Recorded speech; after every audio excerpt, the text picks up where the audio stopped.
There is a code among wolves. Honor the hierarchy. Maintain order. Obey the rules. But this is the story of a rebel. In Yellowstone National Park, a wolf like no other appears on the scene. A free spirit who plays by his own rules. Over the course of his life, he changes the fortunes of Yellowstone's most iconic pack and offers a new look into the mind of a wolf.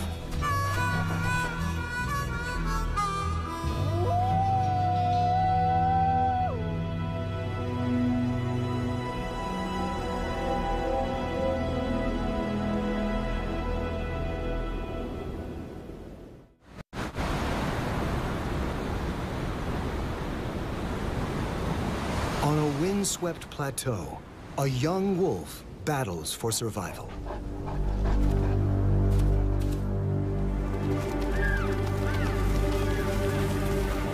He is Black Wolf, a 2-year-old loner who recently broke from his pack. No wolf wants to be alone. It's too hard to make a living without allies. But Black Wolf is willing to take the risk for a higher status, a better territory, and a chance to breed. The urge to be with his own kind drives him onward until he stands before a new valley ruled by a mighty pack. Their presence draws him closer, but this is dangerous ground. Here, conflict is a way of life. High rank and breeding rights are often achieved through force. Many die young. But he is no ordinary wolf. Instead of strength and aggression, he's armed with cunning, and he brings his own recipe for success. His entire young life has led to this moment. It all began 2 years earlier and many kilometers away in Yellowstone's thermal caldera.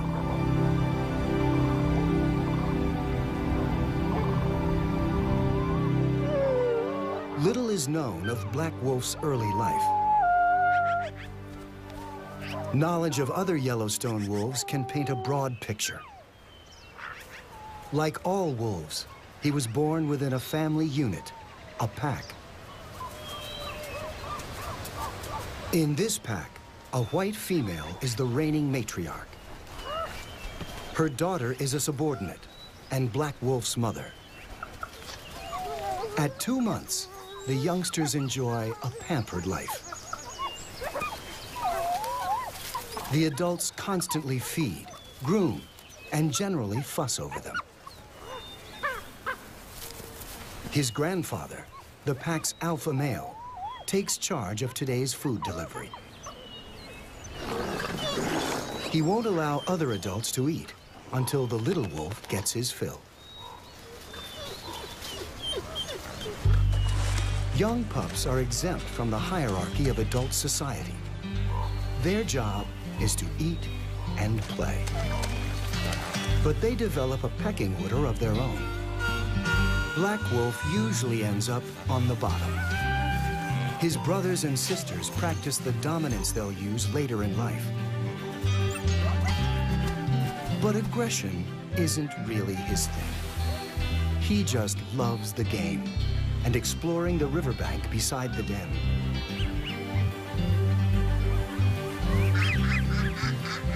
Right now, this is his entire world.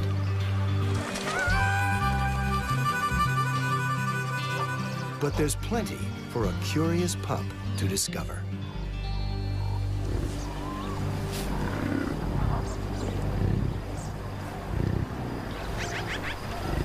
Beyond the safety of the den, Yellowstone is a more dangerous place.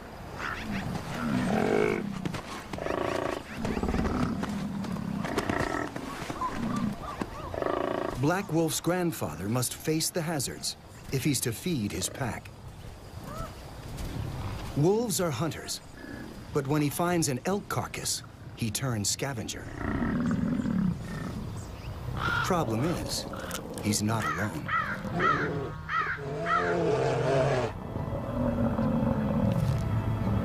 The ready meal attracts a mother grizzly bear. The wolf protests, but there's little he can do against 130 kilos of muscle and thick hide. But even a bear must be careful. The smell of blood seems to drive bison into a defensive display. They turn their aggression on both predators.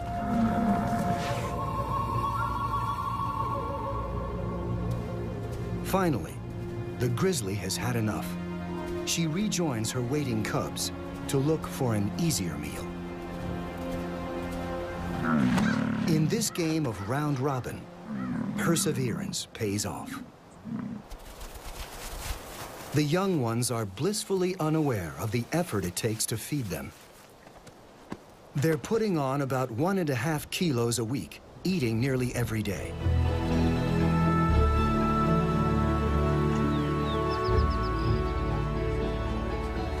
By mid-October, Black Wolf tops 20 kilograms.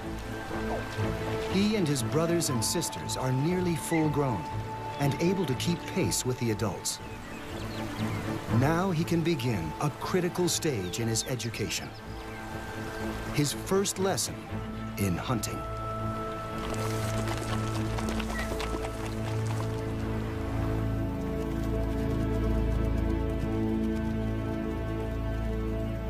In the fall, Yellowstone's elk herds migrate from the mountainsides to lower valleys.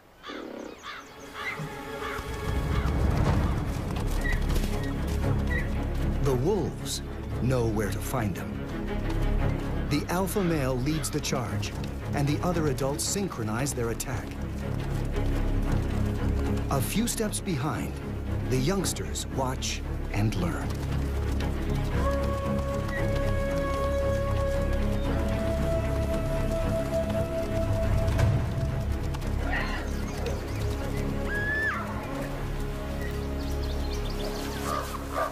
With adults to teach him and a stable pack in which to grow, Black Wolf is on his way to becoming a hunter. But his small pack is vulnerable. He is the first to notice a strong scent, the smell of other wolves. His grandparents know all too well what it means.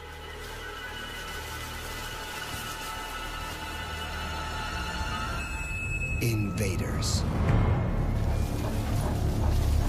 A rival clan from the south has slipped into their territory. They're a large pack of tough bison hunters, and they're looking to grab this land by intimidation or by force.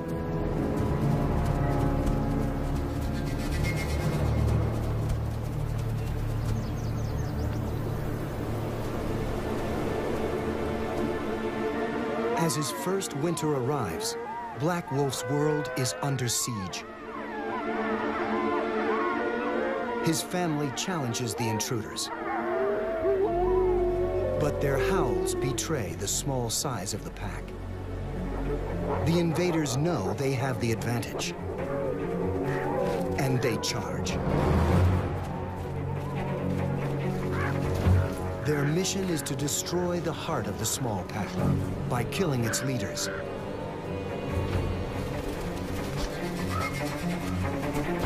Black Wolf's grandfather, the alpha male, is their first target.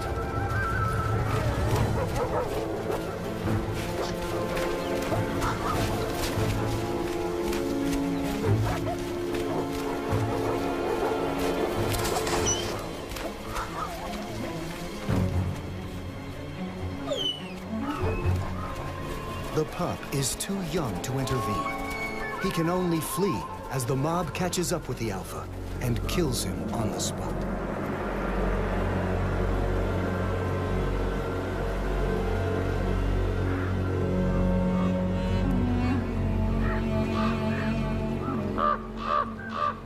The family's one hope is escape. Black Wolf's mother gathers the young ones and leads them over a ridge to safety. They wait for grandmother, the matriarch, to catch up. But she, too, will not be coming. The white female fought to guard her homeland and protect her family. She is mortally wounded and stays in her territory to the end.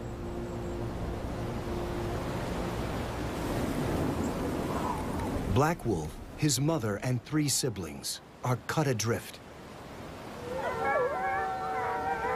They have lost their leaders, providers, and teachers.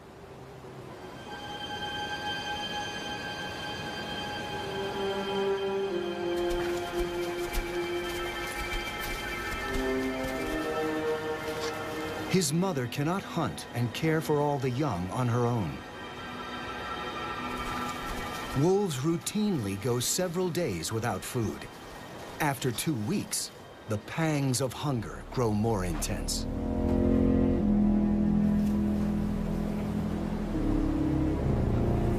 There is prey in this new territory. Black Wolf has never hunted before.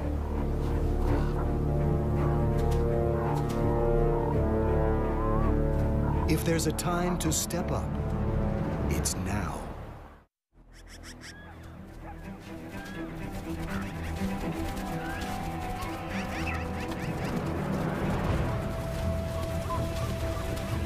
Black Wolf draws on his powerful instinct for the chase.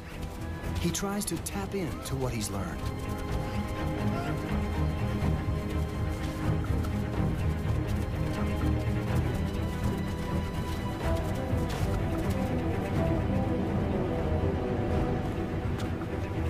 But the prey seems to sense his inexperience.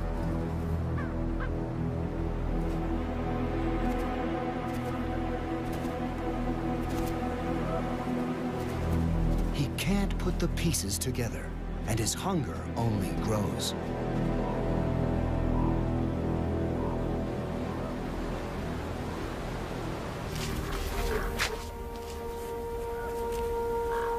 At every turn, the quest for food is a failure. Even the ravens don't put much stock in Black Wolf's chances. They often follow wolves on a hunt, looking for scraps. Rarely do they return the favor. But a gathering of birds nearby catches his eye, and his nose guides him to the strong scent of carrion. An old elk has died. Yellowstone's harsh winter has taken one life and saved another.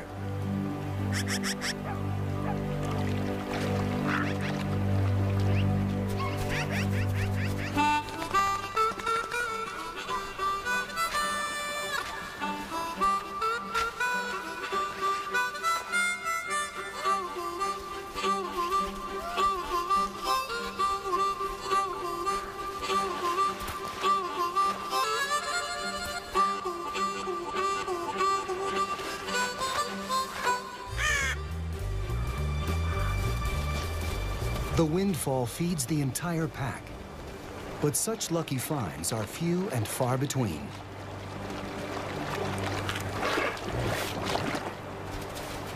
To survive, they need to hunt, and to hunt, Black Wolf needs more training. What he really needs is a father figure.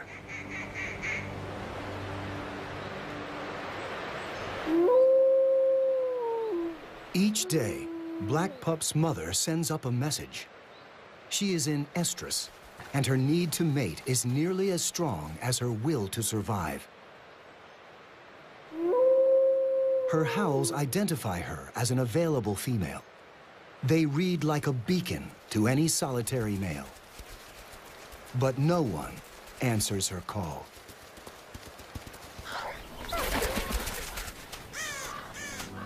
For 2 more weeks, she tries to scavenge enough food for the ragtag family. But the job is too big for her alone.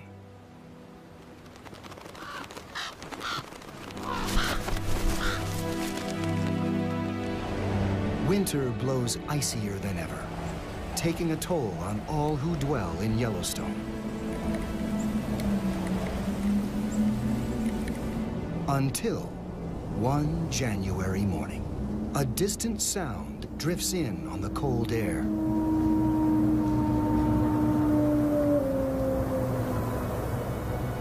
A young male wolf wanders into the neighborhood.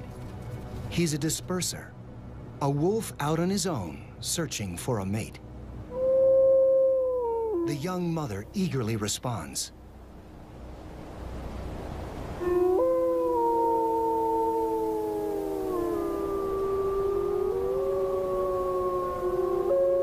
And an exchange of calls guides him to her.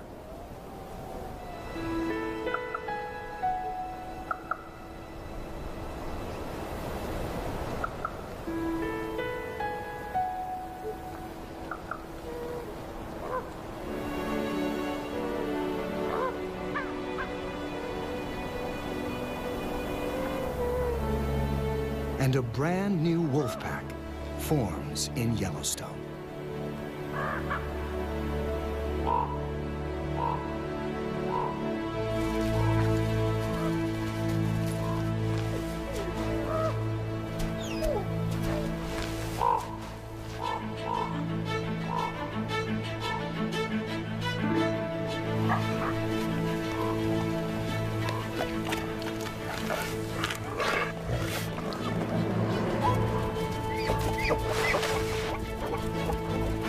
The new stepdad proves to be a solid provider.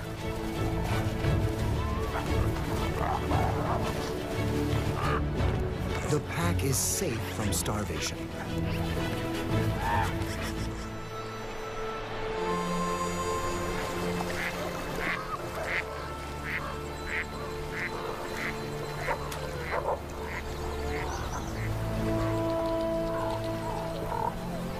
Black Wolf is a yearling now. It's time to share the burden of bringing food for the family.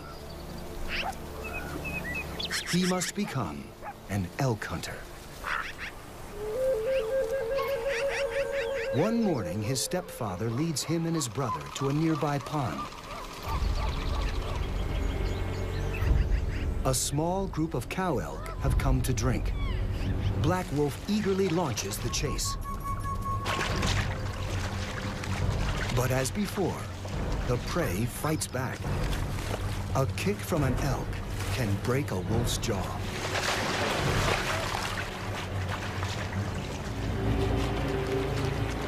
But now, his stepfather is by his side.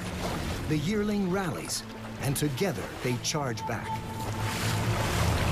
Where one wolf fails, 2 succeed.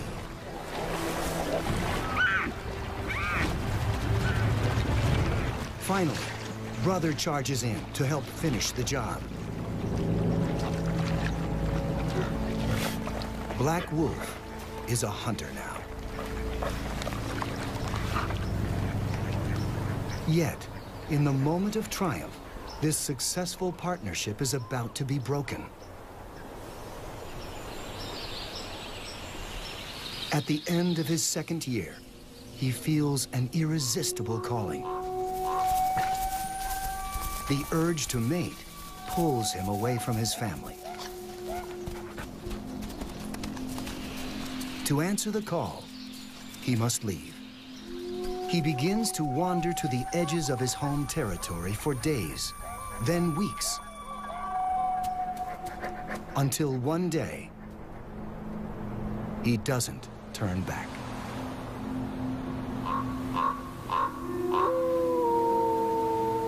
He steps into the unknown as a lone wolf.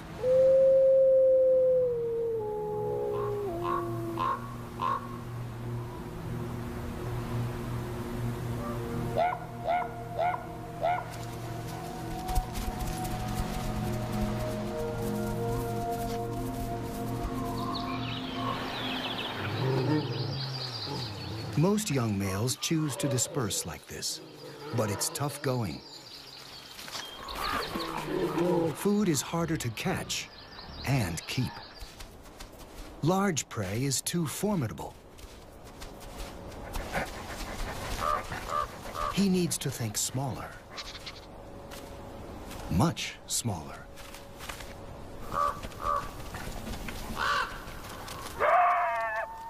Thieves dog his every step.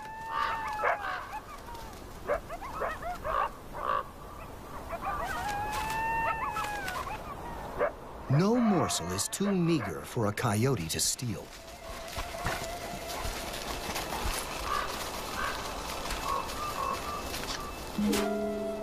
But they underestimate his determination.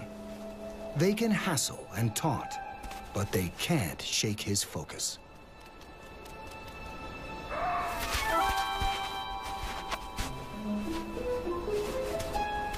Black Wolf gets his rodent. But the coyotes get the last word.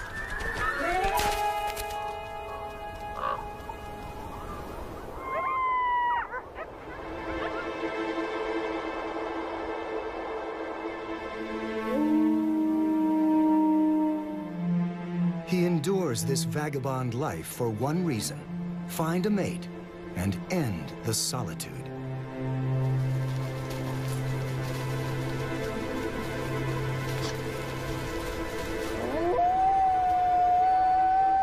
Black Wolf calls out and listens for a reply.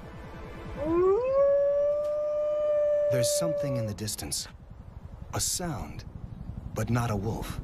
Something strange and frightening and getting closer.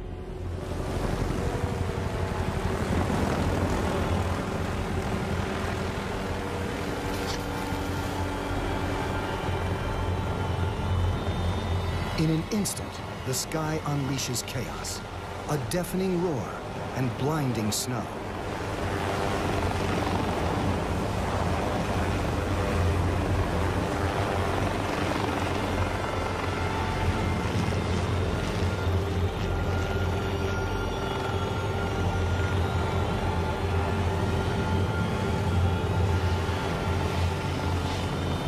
Then, a sharp sting. He slips into darkness.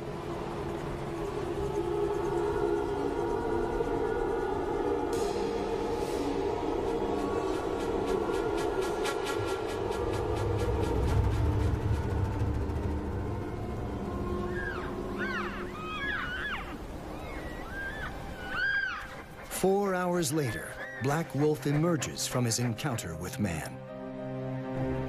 He is now a tagged and collared animal.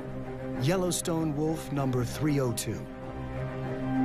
Like so many of his fellow wolves, he will be monitored by humans. Now, his movements and behavior will be well documented.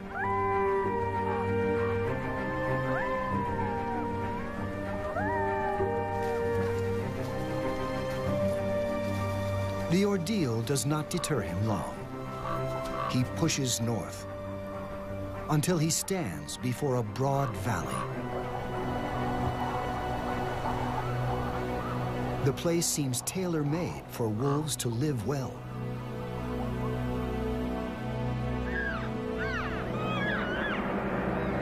And they do. One of Yellowstone's largest wolf packs rules this valley. The Druid Peak Pack, 17 wolves strong. He's an outsider here. An enemy. Strolling into their territory is asking to be attacked.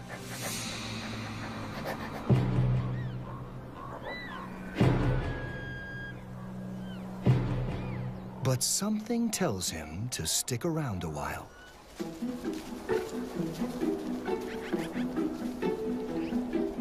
A pretty face can have that effect. She's one of the young Druid females, and her demeanor seems friendly.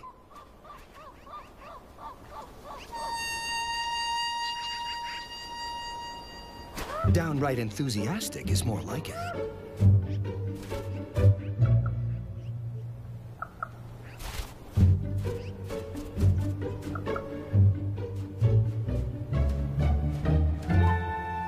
For him, it's a tug of war between attraction and fear. There's good reason to be wary. Her father is the druid leader, a powerful alpha male called 21. Black Wolf tries to play it subtle. If only she'd stop bouncing around. Too late. Alpha males kill intruders like him.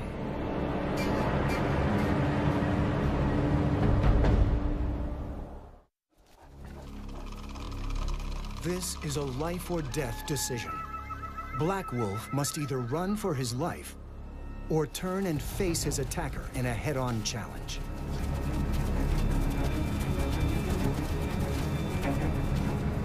But given two options, he picks a third. He faces his rival, then immediately surrenders.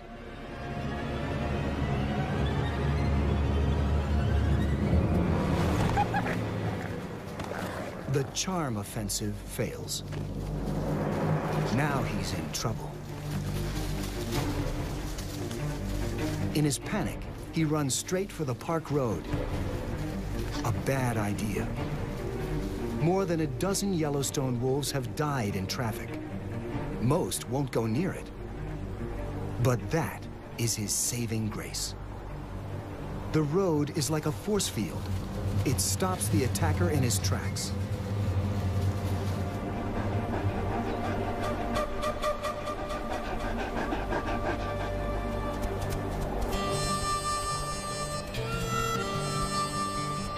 Black Wolf is safe for the moment, so he decides to hang around a while.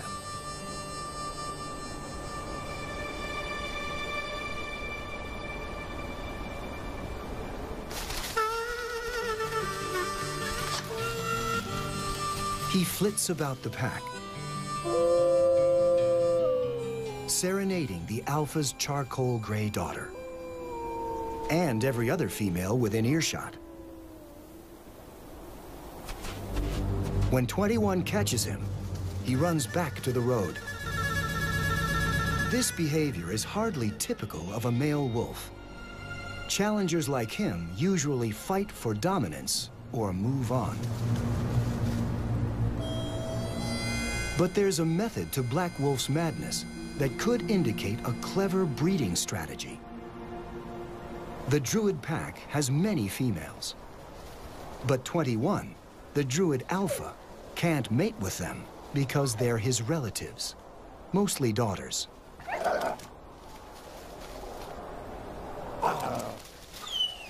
That's not to say he doesn't try once in a while, but when he does, he gets an earful.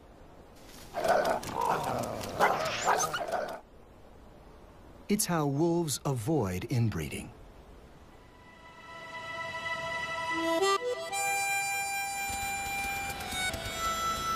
So when a dark, handsome, and very available stranger shows up, what's a young wolf to do? For the rest of 2003, Black Wolf blossoms into his new role as Casanova, wooing females from his base of operations on the park road.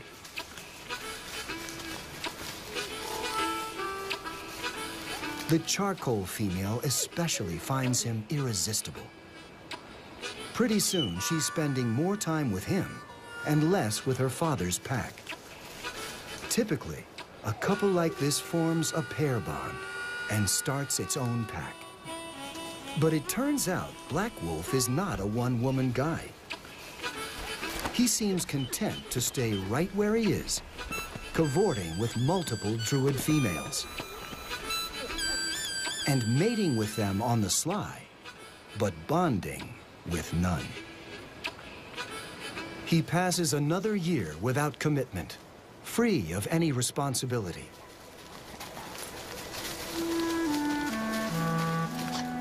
Eventually, such behavior has consequences. In 2003, Black Wolf becomes a father. On spring days, when the coast is clear, he sneaks into the Druid den to visit his pups. He's pulling off a unique balancing act. He's not a pack member, but he's not really an outsider either.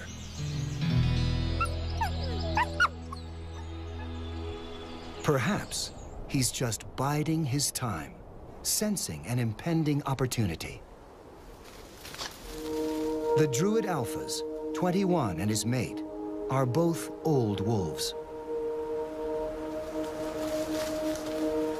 In early 2004, the alpha female dies.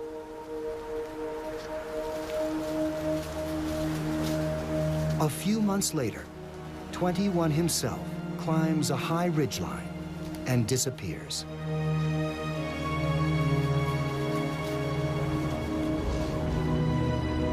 His 7-year reign, one of the longest in Yellowstone history, is over.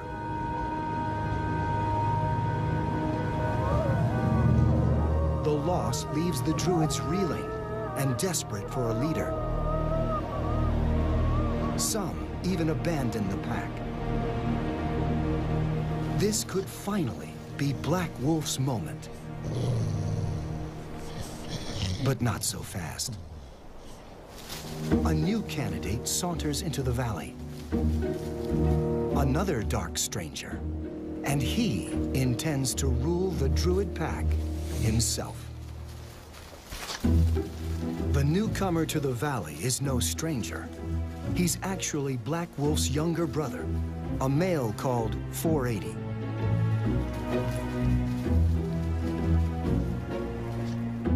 Black Wolf seems like a shoo-in for the alpha spot. But he's made a habit of doing the opposite of what's expected. He puts up no challenge and lets his brother 480 take over as alpha. After all, he's done just fine without being in charge. Why change now? He'll stay focused on the females and let his brother make decisions, protect the pack, and lead them on the hunt.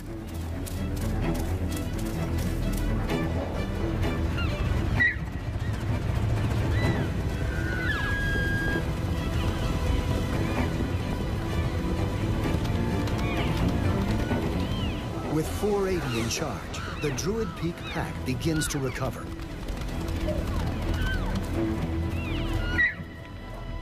But the stability is brief. Without warning, an army pours into the valley. A surprise attack. A new enemy from the north has been steadily growing in numbers. Now, it's one of Yellowstone's biggest and most aggressive packs. They want to expand their territory by conquering the Druids.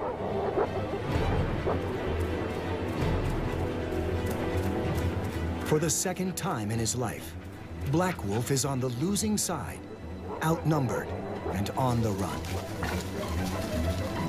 As the Druids flee, he falls back on old instincts. He makes a beeline for the Park Road, his sanctuary.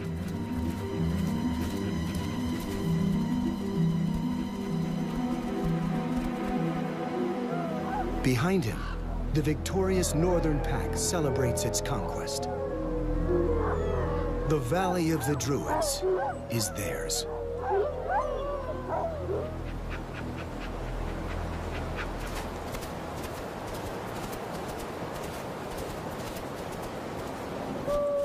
In crisis, wolves sometimes abandon their pack.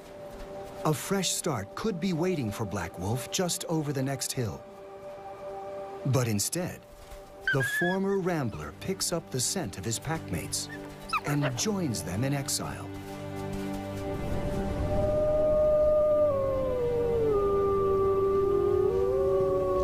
It is a bleak time. Disease sweeps through Yellowstone. In 2005, no Druid pups survive. Under the strain, the pack fragments. The once mighty Druid clan dwindles to just 4 wolves. Black Wolf, the Alpha 480, and 2 females. Together, the 4 wolves survive to greet another spring.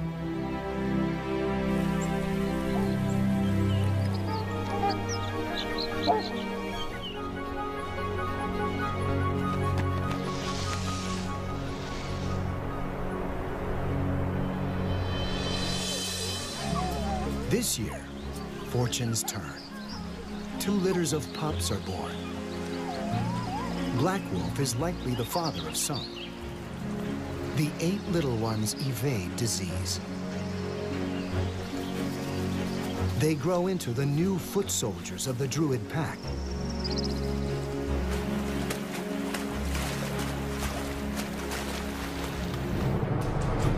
After 2 years in exile, the Druids are eager to take back what is theirs.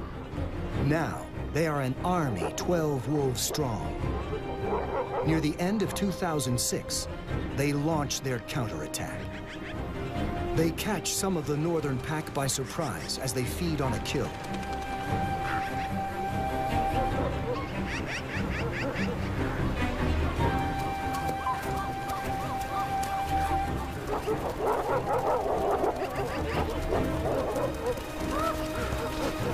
Black Wolf is in the thick of the fray.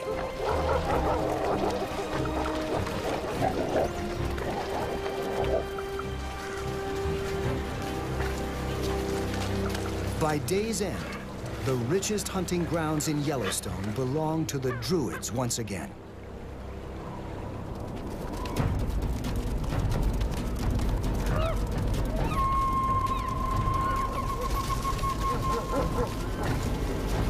Black Wolf is now 6 years old, a tough animal, and the Druids' best hunter.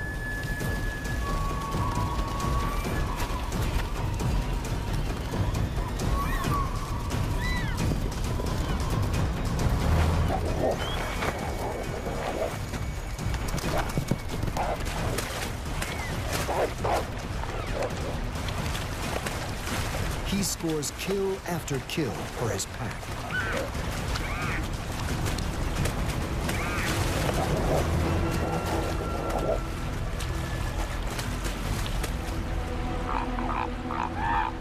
By now, he provides for the family as much as any alpha. He should be settling into his golden years as a pack elder, but new problems keep turning up.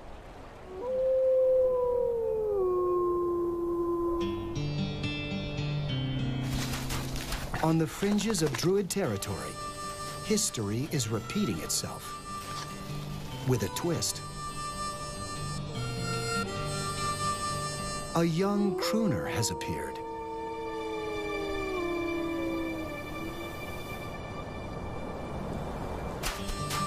And he's romancing the Druid females.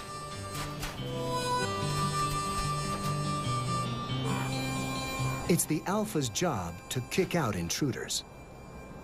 But 480 is not on the case. He doesn't seem to care what his daughters get up to.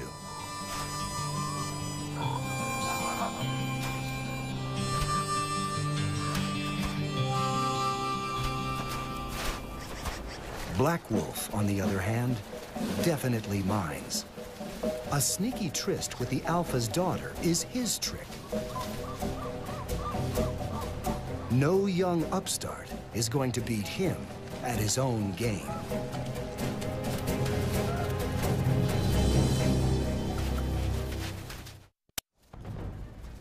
Black Wolf brings all his power to bear on the intruder.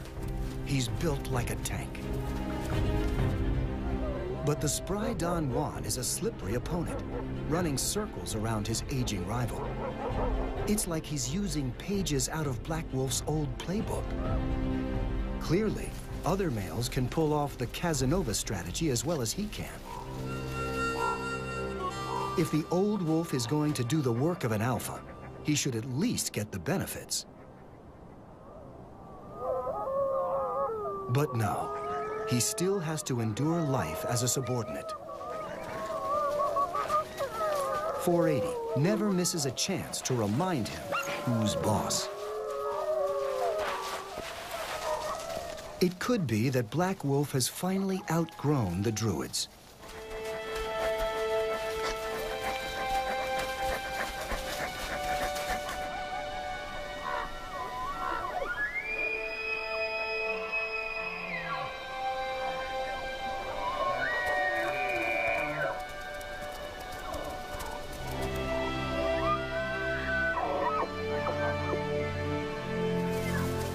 In the fall of 2008, the elderly 8-year-old abandons the pack he worked so hard to join. It's a bold move that's usually reserved for wolves a quarter his age, journeying into a new territory, looking for a mate. But this time, he's not alone. He actually tags along with 5 dispersing young males. His bachelor gang heads west, roaming boldly through territory claimed by other packs. Until they come to a high range called the Blacktail Plateau. The land is free, with no resident pack. There is plentiful game here. And above all, a female wolf with 2 young companions.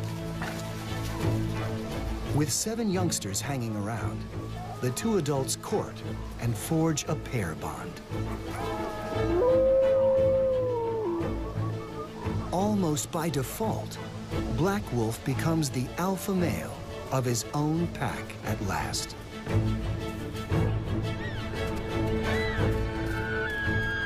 Yellowstone wolves seldom live past 5. Black Wolf is nearly 10. He has lived through war, exile, and famine. He has hunted elk by the hundreds. Few wolves can match his experience.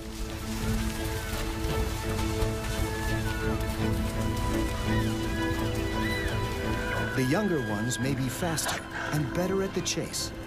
The old wolf arrives late to the scene, but he still has the muscle to deal a finishing blow to a bull elk.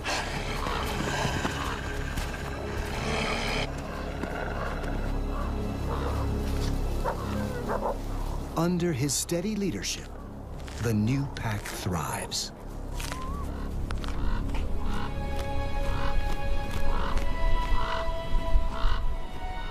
After years shirking responsibility and breaking rules, Black Wolf now keeps order within his pack. And after years as an opportunist who perfected the art of mating on the sly, now he enforces his sole right to breed. It has been a long journey from renegade to alpha. In early October 2009, he sets out to patrol his territory. He never returns. He probably clashed with enemy wolves and died defending his pack's home. He lived longer than almost any wolf in Yellowstone by avoiding such conflict. He likely sired more offspring than any other male, nearly all of them in secret. A strategy he didn't invent, but may have perfected. Just before the end, he witnessed the birth of one final litter, the only pups he ever fathered as an alpha male. In Yellowstone, the Blacktail Plateau pack lives on, and with it, the legacy of Black Wolf.